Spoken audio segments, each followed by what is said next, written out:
Good morning बच्चों। आज हम लोग देखेंगे अगला क्वेश्चन है। ठीक, तो जो अगला क्वेश्चन है वो हमारा इस तरीके से फ्रैक्शन है। ठीक, तो उसको कैसे सॉल्व करते हैं। तो जब भी नंबर फ्रैक्शन में देता है तो उसको सिंपल में बदलते हैं। ठीक, तो यहाँ पे ये मान लेते हैं पहला समीकरण और इसको मान लेते हैं दूसरा समीकरण। प्रतिस्थापन विधि से ही हल करेंगे जैसे पहले करते आ रहे हैं। ठीक, तो पहला समीकरण लेते हैं। ठीक, समीकरण 1 से तो सबसे पहले इस समीकरण को क्या करेंगे, इस सिंपल फॉर्म में बदलेंगे। मतलब नीचे से फ्रैक्शन वगैरह सारा नंबर हटाएंगे। तो फ्रैक्शन हटता कैसे, जैसे इस तरीके से हमारा क्वेश्चन लिखा हुआ है।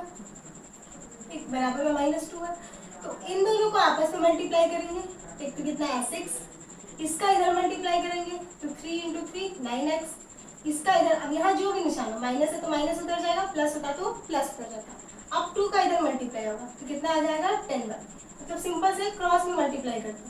अब ये इधर क्या है मल्टीप्लाई में, इसको इक्वल को उधर भेजेंगे तो वो डिवाइड में जाएगा, और अगर इधर डिवाइड में होता तो उधर जाएगा तो मल्टीप्लाई में।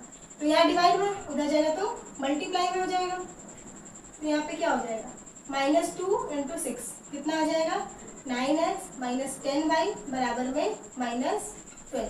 तो ये बन गया हमारा तीसरा समीकरण। अब ये जो पहला समीकरण है उसको सिंपल फॉर्म में बदल लिया। अब दूसरे समीकरण को सिंपल फॉर्म में बदलेंगे। ठीक, तो समीकरण 2 से अब समीकरण 2 क्या है, x/3 प्लस y/2 बराबर में 13/6। अब जैसे इसका किए सेम टू सेम वैसे इसका भी करेंगे। इन दोनों का आपस में मल्टीप्लाई किए 6, इसका इधर मल्टीप्लाई होगा तो 2x, और बीच में प्लस है तो प्लस उतर गया, इसका इधर मल्टीप्लाई होगा तो 3y बराबर में 13/6।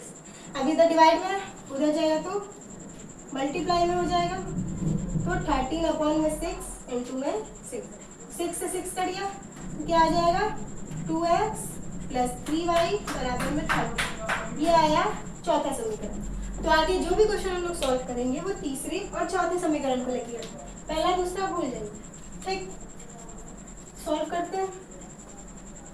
तो सबसे पहले क्या करते थे, x का मान निकालेंगे। तो समीकरण 3 से हम x का मान निकालेंगे।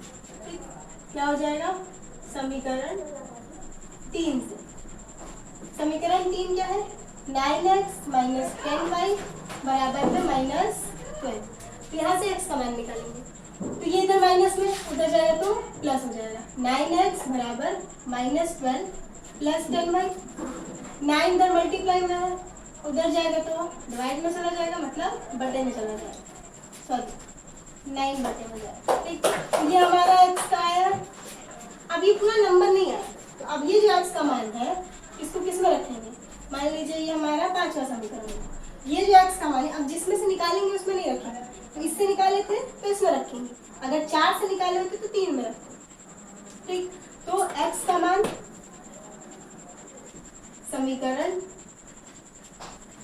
4 में रखने पर, 4 में रखने पर अब समीकरण 4 क्या है हमारा उसको लिखते हैं 2x + 3y बराबर में 30।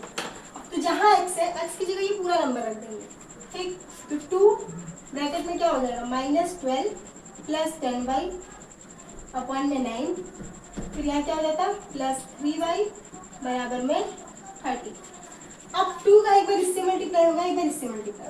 2 का जब इससे करेंगे तो कितना हो जाएगा -24, 2 का इससे होगा तो कितना हो जाएगा +20 y हो जाएगा। अपॉन में 9 है तो वैसे ही उतर जाएगा, बाकी जो जैसे है वैसे उतर, जैसे +3y उतर गया बराबर में 13 उतर गया। अब इसके नीचे कुछ नहीं है तो 1 मान लेंगे, जहाँ कुछ नहीं होता है फ्रैक्शन में उसके नीचे 1 होता है। ठीक, तो सेम इसी तरह करेंगे, इन दोनों का आपस में किए 9 आ गया। 1 का इस पूरे नंबर से मल्टीप्लाई होगा, तो 1 का किसी भी नंबर से मल्टीप्लाई होगा वही आ जाएगा, -24 प्लस में 20y। अब यहाँ प्लस है तो यहाँ प्लस उतार दिए। अब 9 का इससे होगा तो कितना आ जाएगा 27y बराबर में 30। अब ये 9 इधर डिवाइड में है, उधर जाएगा तो मल्टीप्लाई में हो जाएगा, तो -24 प्लस। अब यहाँ पे देखिए ये भी प्लस में है और ये भी प्लस में है, तो दोनों जुड़ जाएगा। प्लस प्लस कितना हो जाएगा, दोनों को प्लस करेंगे तो हमारे यहाँ पे क्या आएगा 47 बराबर में 13 × 9। अब इन दोनों का मल्टीप्लाई करेंगे तो यहाँ -24 प्लस में 47y। अब इसके से मल्टीप्लाई करते तो कितना आ जाएगा 27 11। ठीक, कितना है 117। अब इधर क्या, इधर 24 है माइनस में इक्वल के उधर भेजेंगे तो क्या हो जाएगा, प्लस में हो जाएगा। तो 47y बराबर 117 प्लस 24। इसको जोड़ते हैं, कितना आ जाएगा यहाँ पे, ये 11 हो गया, 3 1 4 और एक ये 1 यहाँ y है। अब ये इधर गुणे में उधर जाएगा तो बटे में चला जाएगा, तो उसको बटे में भेज देते हैं। ठीक, अब ये कटेगा किसी के टेबल में,